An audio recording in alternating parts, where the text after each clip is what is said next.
बिस्मिल्लाहिर्रहमानिर्रहीम। अस्सलाम वालेकुम। आज 24 सितंबर है और दिन है मंगल का। अडयाला जेल से इमरान खान साहब का बड़ा ऐलान सामने आया है। इस वक्त अगर आप आज से देखें तो आज क्योंकि 24 सितंबर है तो आज से ठीक 30 दिन रह गए हैं, 30 से 31 दिन रह गए हैं काजी फ़ाइज़ ईसा साहब की जो मुद्दत मुलाजमत है उसमें से, और साथ ही जो टोटल वर्किंग डेज़ हैं काजी फ़ाइज़ ईसा साहब के पास वो 22 वर्किंग डेज़ हैं।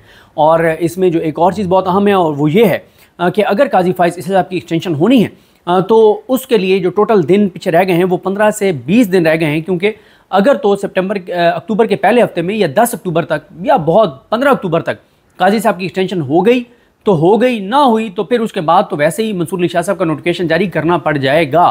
तो इसलिए टाइम बहुत कम है, इसलिए वक्त टाइम कम रह गया है, मुकाबला सख्त है दोनों तरफ से। एक तरफ काजी फ़ाइज़ ईसा साहब, ये निज़ाम तमाम इदारे उनके साथ, और जिस तरह से वो अपनी एक्सटेंशन के लिए मतलब किसी भी हद तक जाने के लिए तुल चुके हैं, आ चुके हैं, फ़ैसला कर चुके हैं। और जो आज एक ट्रिब्यूनल वाला केस था उस पर मैं बाद में बात करूँगा इस वीडियो के बाद, क्योंकि मैं ये समझता हूँ कि वो तो जो फ़ैसला आज आया वो तो एक्सपेक्टेड था कि काजी साहब ने यही करना है। लेकिन इमरान खान साहब जो हैं उनको अंदाज़ा हो गया है कि टाइम बहुत कम रह गया है, दबाव बढ़ाना होगा, चीज़ों को आगे लेकर जाना होगा। क्योंकि इमरान खान साहब को पता है कि इस वक्त मैंडेट जो है वो पाकिस्तान के अवाम ने, लोगों ने इमरान खान को दिया, तहरीक इंसाफ को दिया, 2 तिहाई अक्सरियत दी। तो लिहाजा पहल तहरीक इंसाफ को करना पड़ेगा, लीड तहरीक इंसाफ को करना पड़ेगा। और तहरीक इंसाफ जो है उसमें देखें जो वकला तंजीमें हैं वो तो कंप्रोमाइज़्ड हैं। तहरीक इंसाफ के वकला को आगे आना होगा, हामिद खान साहब को आगे आना होगा, सलमान कुम राजा साहब को आना होगा आगे। और सलमान कुम राजा साहब ने आज फ्रंट फुट पे आके ज़बरदस्त जो है वो उन्होंने दलाइल दिए और अटैकिंग पोजीशन में थे, बिल्कुल डिफेंसिव नहीं थे। और 2 टॉक काजी फ़ाइज़ ईसा साहब को उन्होंने सुनाई हैं, खरी खरी सुनाई हैं, और उनको आइन भी पढ़ाया है और उनको कानून भी पढ़ाया और सिखाया है सलमान कुम राजा साहब ने काजी फ़ाइज़ ईसा साहब को। अब जो इमरान खान साहब हैं, क्योंकि 2 डिसाइडिंग फैक्टर जो हैं वो 2 हैं। एक तहरीक इंसाफ, क्योंकि अवाम उसके पीछे, वकला, ये 2। क्योंकि देखें जजेस भी अगर कुछ करना चाहते हैं तो लोग उनके पीछे खड़े होंगे तो कुछ करेंगे ना। अगर सुप्रीम कोर्ट के बाहर 10 से 15 हज़ार लोग खड़े हैं तो तब ही जजेस जो है वो बहुत एक्सट्रीम पे जाएंगे। उन्हें पता होगा पीछे हमारे 10 से 15 हज़ार लोग सुप्रीम कोर्ट के बाहर खड़े हैं और टाइम वो आ गया कि वकला को, अवाम को, लोगों को, पाकिस्तानियों को जो है वो निकलना होगा। और ये अपनी ज़ात के लिए नहीं, ये सिर्फ तहरीक इंसाफ की बात नहीं है, ये इमरान खान की ज़ात की बात नहीं है, ये पाकिस्तान की बात है। काजी फ़ाइज़ ईसा की एक्सटेंशन होना ये पाकिस्तान की बका और सलामती के लिए बहुत बड़ा एक ख़तरा है। लिहाजा पाकिस्तान की बका और सलामती के लिए ज़रूरी है और हर पाकिस्तानी जो कंसर्न है अपनी आने वाली नस्लों के लिए, उसको इस वक्त एक्टिव होना होगा। अगर सब लोग घरों में बैठे रहे कि ठीक है हो जाएगा, तो ऐसे काम नहीं चलेगा। ये बहुत बड़ा सानिया हो सकता है पाकिस्तान के साथ। अगर ये आईनी अदालत बन जाती है और काजी फ़ाइज़ ईसा की एक्सटेंशन हो जाती है तो बहुत ही खौफनाक हालात पाकिस्तान के अंदर होंगे। देखें कितने लोग हैं पाकिस्तान के अंदर जो अपने बच्चों को, जो फैमिली समेत पाकिस्तान से बाहर जा सकते हैं, ना होने के बराबर। जितना पैसा चाहिए, जितनी एफर्ट चाहिए, बाहर अब जितनी मुश्किलात हो गई हैं, इतना आसान नहीं है पाकिस्तान से जाना। लिहाजा जब आपने रहना पाकिस्तान में है तो अगर आपने पाकिस्तान में रहना तो पाकिस्तान अपना आपका घर है, हमारा घर है, तो फिर इस घर के लिए सबको कुछ ना कुछ किरदार अदा करना पड़ेगा, बशमूल मेरे। हम सबको अपना अपना किरदार अदा करना होगा। और अगर कोई ये समझता है कि वकील निकलते हैं और उन्हीं का जिम्मेदारी है, नहीं, हम सबको उनके साथ, वकीलों के साथ निकलना होगा। कोई भी जमात इस वक्त निकलती है, कोई बंदा निकलता है, हम सबको उसके पीछे खड़ा होना होगा अगर हम पाकिस्तान को और पाकिस्तान की आने वाली नस्लों को बचाना चाहते हैं और पाकिस्तान की बका और सलामती हम चाहते हैं। तो बहुत ज़रूरी है। तो इमरान खान साहब ने आज जो अडयाला में गुफ्तगू की है वो गुफ्तगू के पॉइंट्स आपके सामने रखता हूँ जो वहाँ से रिपोर्ट हुआ, और उसके बाद फिर ये भी आपको बताता हूँ कि चीज़ें इसके बाद क्या है, किस तरफ जा रही हैं। इमरान खान साहब ने कहा है कि सुप्रीम कोर्ट के मखसूस नशिस्तों से मुतल्लिक फैसले से सब वाज़ेह हो गया।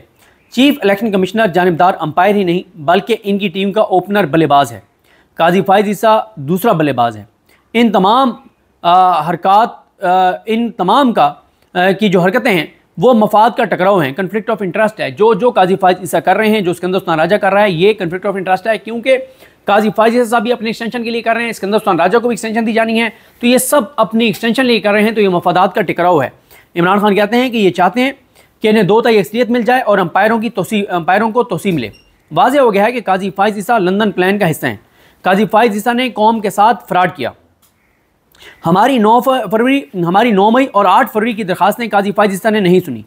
हर हरबे के ज़रिए हमारी नशिस्तों को कम किया जा रहा है। काजी फ़ाइज़ ईसा ने हमारी 4 नशिस्तें कम कर दी हैं। अभी खान साहब को पता होगा कि अभी एक और कम होने जा रही हैं। अली गौर बलोच वाली, जो रिव्यू जिस तरह से लगाया गया और इलेक्शन कमीशन से जो रिकॉर्ड जाली रिकॉर्ड जो बताया गया कि बनवा लिया गया, तो एक सीट और भी जारी है। उसके बाद इमरान खान साहब कहते हैं कि हमारी कोई भी पिटीशन नहीं सुनी जा रही, सब कुछ बेनकाब हो गया।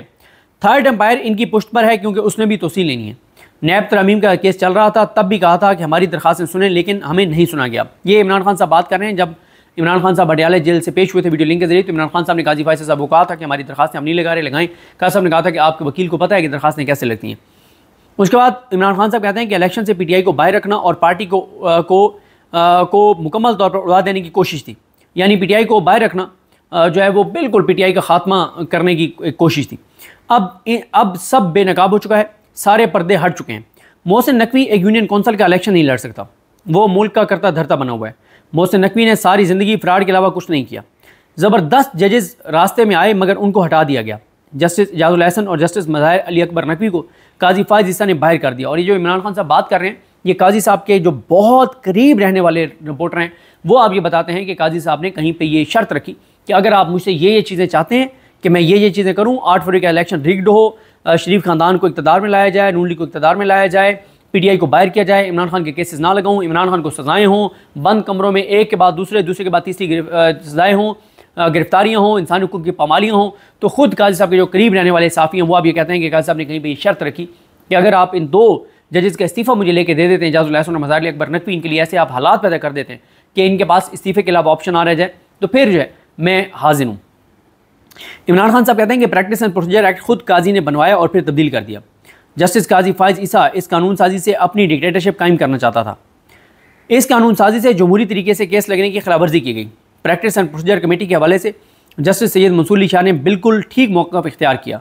नवाज शरीफ ने सुप्रीम कोर्ट पर डंडों से हमला किया, उसके बाद से अब तक सुप्रीम कोर्ट पर सबसे बड़ा ये हमला है। अदलिया पर हमले के खिलाफ जुमेरात को एहतजाज करेंगे। अब आ जाएँ, लॉन्ग मार्च की तो तैयारियाँ शुरू हो गई हैं। इमरान खान के पास अब कोई और ऑप्शन नहीं बचा, लॉन्ग मार्च की तैयारियाँ शुरू हो गई हैं।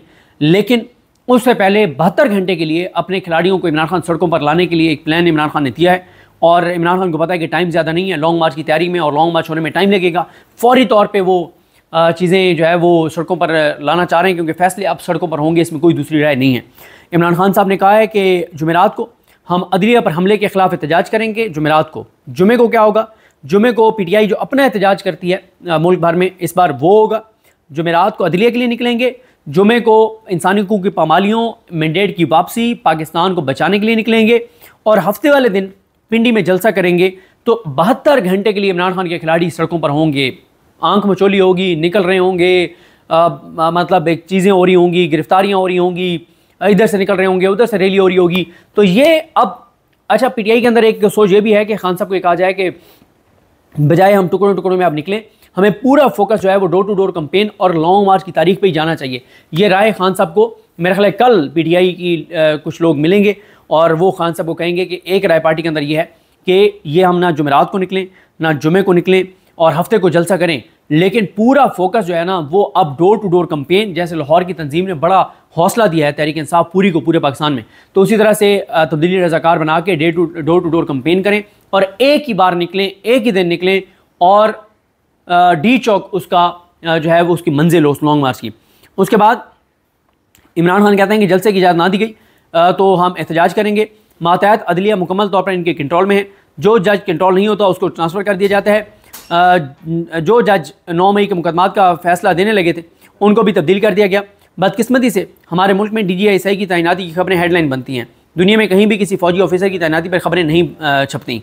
ये सिर्फ मुल्क में, उस मुल्क में होता है जहाँ पे उनका सियासत में कोई किरदार नहीं होता, वहाँ पे कोई खबरें भी नहीं बनती। इमरान खान कहते हैं कि पाकिस्तान मुकम्मल तौर पर पुलिस स्टेट बन चुका है। ये वो मार्शल लॉ है जो ज़िया और मुशर्रफ के मार्शल लॉ से भी सख्त है। मुशर्रफ के दौर में भी बड़े बड़े जलसे किए, लेकिन कभी हमारे साथ ऐसा नहीं हुआ। ये अब है चीज़ें देखें, जो सूरत-ए-हाल नज़र आ रही है वो ये है कि इमरान खान साहब को अब इस बात का पता है कि सड़कों पर माहौल बनाना होगा, सड़कों पर दबाव बढ़ाना होगा, फैसले अब सड़कों पर होंगे, क्योंकि काजी फायज ईसा साहब जो हैं वो इतनी तेज़ी से अपनी एक्सटेंशन के लिए वोट पूरे करके दे रहे हैं हुकूमत को कि अगर PTI ने बहुत टफ टाइम ना दिया तो बड़ी आसानी से काजी फायज की एक्सटेंशन हो जाएगी। और उसके बाद फिर पाकिस्तान में अब तक जो कुछ हुआ है ये भी पाकिस्तान की 77 साल तारीख में नहीं हुआ था, और जो फिर होगा काजी साहब की एक्सटेंशन के बाद वो शायद गवातनामो बे और जहाँ बड़े बड़े जुल्म की दास्तानें जहाँ की मशहूर हैं, वहाँ भी वो कुछ नहीं हुआ होगा जो काजी साहब की एक्सटेंशन के फ़ौरन बाद या आइनी अदालत बनने के फ़ौरन बाद पाकिस्तान के अंदर होगा। बहुत खौफनाक हालात होंगे, अल्लाह ताला रहम करे पाकिस्तान पर। चीज़ें बहुत ही ज़्यादा जो है वो परेशान कुन हैं। तो देखते हैं, बहरहाल सारा डिपेंड करता है पीटीआई पर, पीटीआई की लीडरशिप पर, अवाम पाकिस्तान पर, वकला पर, कि लोग किस तरह से रिएक्ट करते हैं, लोग किस तरह से निकलते हैं, कितना टफ टाइम देते हैं। मुझे अपनी दुआ में याद रखें। अल्लाह करीम हम सब का हमें नासर। अल्लाह हाफ़िज़।